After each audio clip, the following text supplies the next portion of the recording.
तो आज हम स्टार्ट करते हैं यूरिन फॉर्मेशन का एक अनोखा सिस्टम जिसको काउंटर करंट मल्टीप्लायर सिस्टम कहते हैं या हिंदी में हम प्रतिधारा गुणक तंत्र कहते हैं। नाउ जैसा कि आप देख रहे हैं कि ये वो सिस्टम होता है जिसमें लिक्विड इनफ्लो पैरेलल होता है, एक दूसरे के अगेंस्ट होता है और कुछ दूर तक लिक्विड एक साथ चलता है। तो ये एक हाईली एफिशिएंट सिस्टम है जिससे कॉन्सेंट्रेटेड यूरिन बनने की प्रक्रिया पूरी होती है।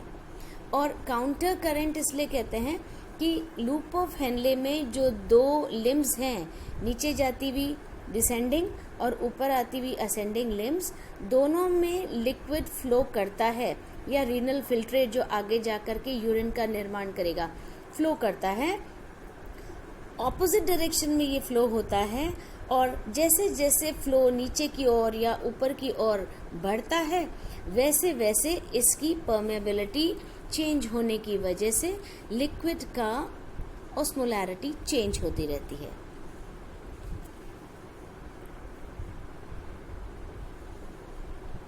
ये जो सिस्टम है काउंटर करंट मैकेनिज्म, ये एक्चुअली डिपेंड करता है कि एक ऑस्मोटिक ग्रेडियंट इस्टेब्लिश हो जाता है और साथ ही एक एक्सियल ग्रेडियंट भी स्टार्ट हो जाता है, एक बन जाता है जो रीनल फिल्ट्रेट और इंटरस्टिशियल टिश्यू में जो फ्लूइड है उसके बीच में स्थापित होता है।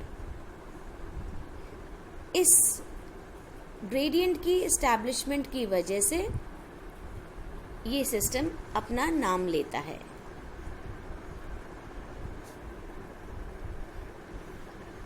जैसा आप देख रहे हैं कि काउंटर करंट मल्टीप्लिकेशन सिस्टम में एक ऑस्मोटिक ग्रेडियंट एस्टैब्लिश होता है जो लूप ऑफ हेनले की वजह से बनता है। इस लूप ऑफ हेनले के अंदर एक्टिव और पैसिव दोनों तरह के ट्रांसपोर्ट होते हैं। कहीं पे सॉल्यूट बाहर जाता है तो कहीं पे वो अंदर जाता है। वाटर केवल डिसेंडिंग लिम्ब द्वारा या नीचे जाती हुई लिम्ब द्वारा ही अवशोषित या एब्जॉर्ब किया जाता है क्योंकि ऊपर जाती हुई लिम्ब पानी के लिए इम्परमेबल है।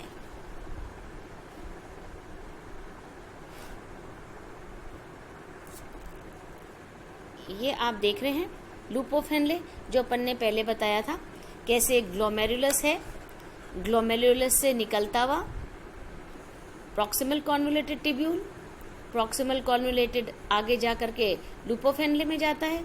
लूप ऑफ हेनले खुलता है डिस्टल कॉन्वोल्यूटेड ट्यूब्यूल में और distal convoluted tubule collecting duct में खुलता है। तो ये रहा वो सिस्टम ऑफ ट्यूब्स जिसकी वजह से यूरिन फॉर्मेशन होता है। या आप देख रहे हैं दो ट्यूब्स दिख रही हैं, एक नीचे जाती हुई लूप ऑफ हेनले के विंग और एक ऊपर जाती हुई लूप ऑफ हेनले की विंग, और दोनों में जो ऑस्मोलैरिटी है वो आपको दिख रही है कि कैसे इंटरस्टिशियल फ्लूइड में 400 का कॉन्सेंट्रेशन मौजूद है जबकि दोनों इधर और उधर की भुजा में एक तरफ 300 और एक तरफ 200 का फिगर आपको देखने को मिल रहा है। और ये कॉन्सेंट्रेशन ग्रेडियंट इसलिए चेंज होते हैं क्योंकि कुछ आयंस के प्रति ये जो लूप ऑफ हेनले है ये परमेबल है जबकि कुछ आयंस के प्रति ये परमेबल नहीं है। और इसकी डिसेंडिंग आर्म पानी के लिए परमेबल है तो पानी तो नीचे जाते जाते पानी एब्जॉर्ब होता जाता है जबकि सल्यूट की मात्रा वही रह जाती है। Sodium ions are not absorbed जबकि water is absorbed by the descending arm. So as the descending arm at the lower level of descending arm we see maximum water absorption has taken place. सबसे ज़्यादा water का absorption हो चुका होता है और यहाँ पे सॉल्यूट बहुत ज़्यादा हो जाते हैं तो कॉन्सेंट्रेशन है वो बढ़ जाता है क्योंकि पानी सारा का सारा बाहर निकल चुका है, इंटरस्टिशियल फ्लूइड में आ गया है। इस तरह से कॉर्टेक्स से लेकर के मेड्यूला तक एक ग्रेडियंट इस्टेब्लिश होता है, और ये ग्रेडियंट जो इस्टेब्लिश होता है ये सोडियम और क्लोराइड के डिफरेंट इनटेक की वजह से इस्टेब्लिश होता है। मकसद है कॉन्सेंट्रेटेड यूरिन बनाना। ये मूवमेंट ऑफ आयंस आप देख रहे हैं, किस तरफ मूवमेंट हो रहा है और कैसे मेंटेन कर रहा है।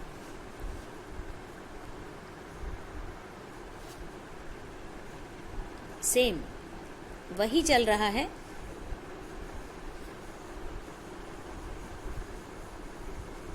नेक्स्ट फिगर में देखिए,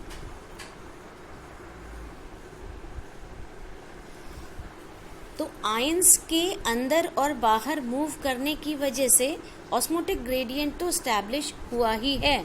साथ ही साथ ये जो आपको लाइंस दिख रही हैं किडनी के अंदर, ये ब्लैक से मार्क्ड, इसमें आप देखिए एक एक्सियल ग्रेडियंट स्टैब्लिश हो गया है कॉर्टेक्स से मेड्यूला की तरफ। इस एक्सियल ग्रेडियंट के स्टैब्लिश होने की वजह से ये जो लिक्विड का फ्लो है, ये लिक्विड का फ्लो ये निर्धारित होता है एक्सियल ग्रेडियंट की वजह से, और यूरिन का कॉन्सेंट्रेशन ग्रेडियंट के स्टैब्लिश होने की वजह से निर्धारित होता है।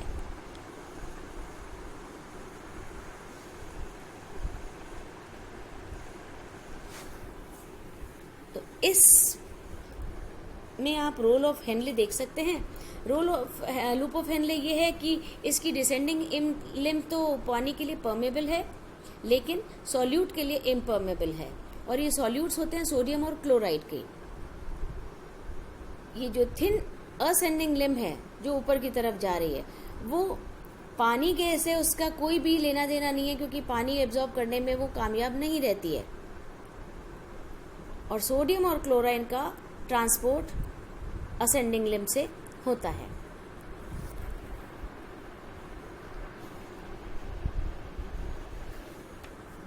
तो पहले स्टार्ट करते हैं किस प्रकार ये ट्रांसपोर्ट हो रहा है। नाउ अपन देखते हैं कि जब लूप ऑफ हेनले स्टार्ट होता है, लूप ऑफ हेनले के स्टार्ट होते ही ये जो नेफ्रिक ग्लोमेरुलर फिल्ट्रेट है ये प्रॉक्सिमल कॉन्वोल्यूटेड टिब्यूल में आ जाता है। प्रॉक्सिमल कॉन्वोल्यूटेड टिब्यूल में आने के बाद ये रीनल फिल्ट्रेट ब्लड प्लाज्मा के आइसोटोनिक होता है, और आइसोटोनिक फ्लूइड अब लूप ऑफ हेनले में एंटर करता है।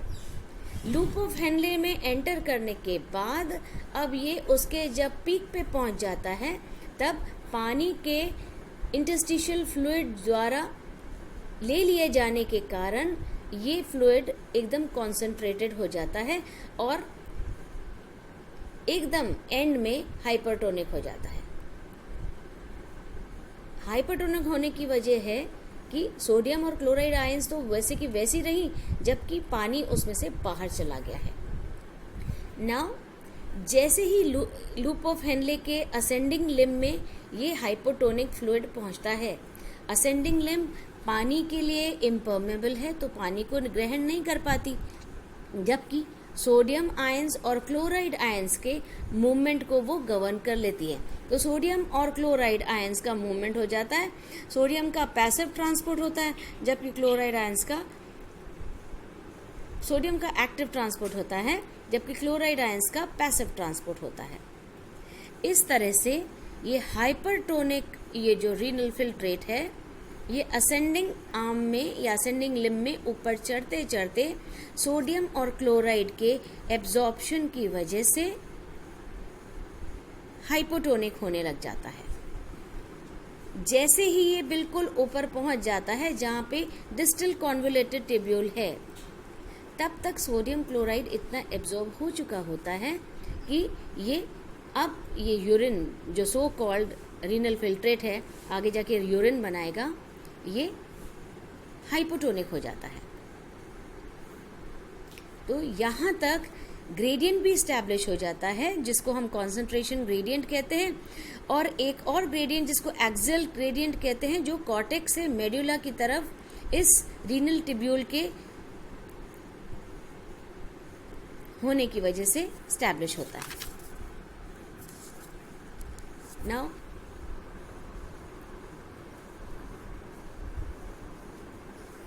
काउंटर करंट एक्सचेंज सिस्टम वासा रेक्टर। वासा रेक्टी क्या थी?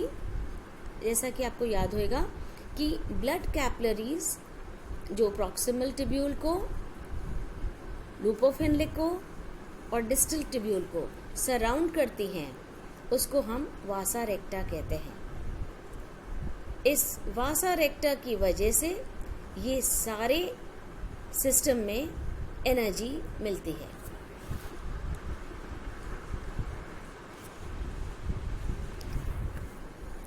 अब ये सारे कॉन्सेंट्रेशन ग्रेडियंट जो इस प्रकार स्टैब्लिश हुए हैं, पहले यूरिन के या रीनल फिल्ट्रेट के एकदम हाइपोटोनिक होने की वजह से, फिर उसके लूप ऑफ हेनले के एकदम नीचे पहुंच के हाइपरटोनिक होने की वजह से, फिर वापस ऊपर जाकर हाइपोटोनिक होने की वजह से कलेक्टिंग डक्ट का रोल इम्पॉर्टेंट हो जाता है, क्योंकि कलेक्टिंग डक्ट जहां से स्टार्ट होती है वहां पे एक और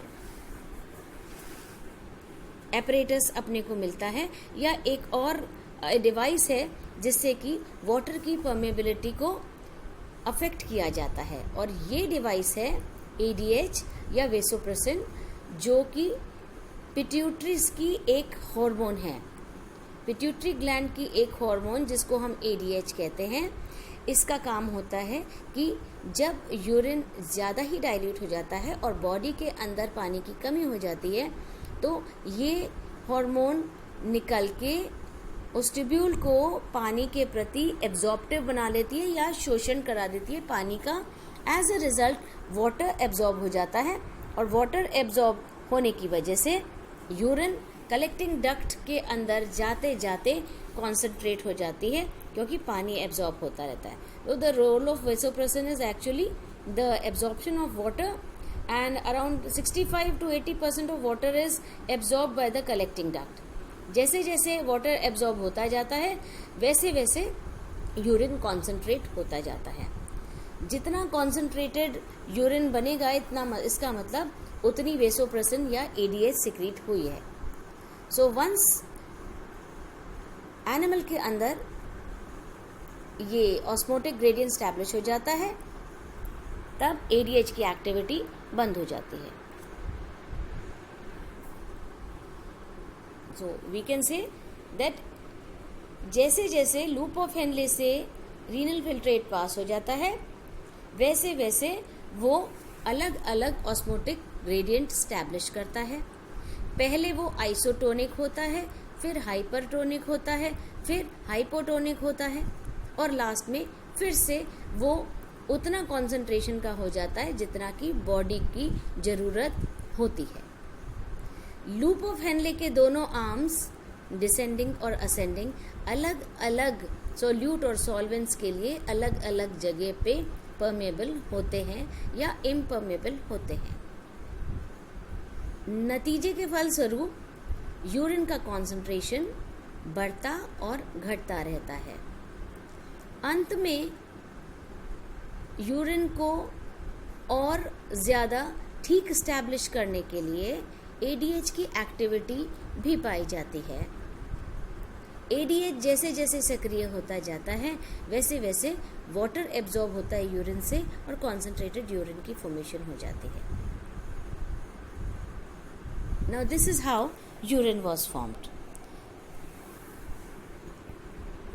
यूरिन फॉर्म होने के बाद नाउ इस यूरिन को वॉइडिंग रिफ्लेक्स द्वारा बाहर कर दिया जाता है, लेकिन उससे पहले हम बात करते हैं कि यूरिन का कॉन्सेंट्रेशन क्या है या यूरिन का कंपोनेंट क्या है। तो एक टोटल अमाउंट ऑफ यूरिन जो एक दिन में सिक्रीट की जाती है वो 1 से 1.5 लीटर होती है। 24 घंटे में 1 से 1.5 लीटर यूरिन सिक्रीट किया जाती है।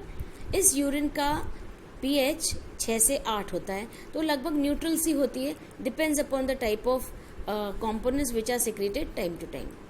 पानी लगभग 96 से 97% होता है, मतलब हाईली वाटरी होती है। यूरिया 2% प्रेजेंट होता है। कुछ और सॉलिड्स जैसे कि यूरिक एसिड और क्रिएटिनिन की मात्रा भी इसमें पाई जाती है, और कुछ इनऑर्गेनिक सॉल्ट्स जैसे sodium, potassium, calcium, chloride, sulphate, phosphate, bicarbonates और ऑक्सलेट आदि पाई जाती है। ये तो था यूरिन का कॉन्सेंट्रेशन या कॉम्पोनेंट। सॉरी, ये जो यूरिन है इसका एक कलर होता है जो आमतौर पे येलो होता है। ये जो येलो पिगमेंट है यूरोक्रोम की प्रेजेंस की वजह से होता है, और यूरोक्रोम इज द वोन आउट प्रोडक्ट ऑफ हीमोग्लोबिन। कई केसेस के अंदर हम देखते हैं कि यूरिन का कलर वेरी कर जाता है, डार्क भी हो जाता है, तो वो उस केस में होता है जब बॉडी किसी डिजीज से सफ़र करता है। तो या तो कोई इन्फेक्शन हो जाता है बॉडी के अंदर, रीनल ट्यूब्यूल के अंदर, या नेफ्राइटिस हो जाता है, या फिर पॉलीनेफ्राइटिस हो जाता है, या सिस्टाइटिस हो जाता है, किडनी में स्टोन हो जाते हैं, या नेफ्रोसिस हो जाता है, यूरीमिया हो जाता है, या पॉलीयूरिया हो जाता है। ये सारे यूरिन से कंसर्न किडनी से कंसर्न रोग थे जिनके होने की वजह से यूरिन के कलर में, यूरिन के कॉन्सेंट्रेशन में कोई चेंज हो जाता है। So this is how urine was formed.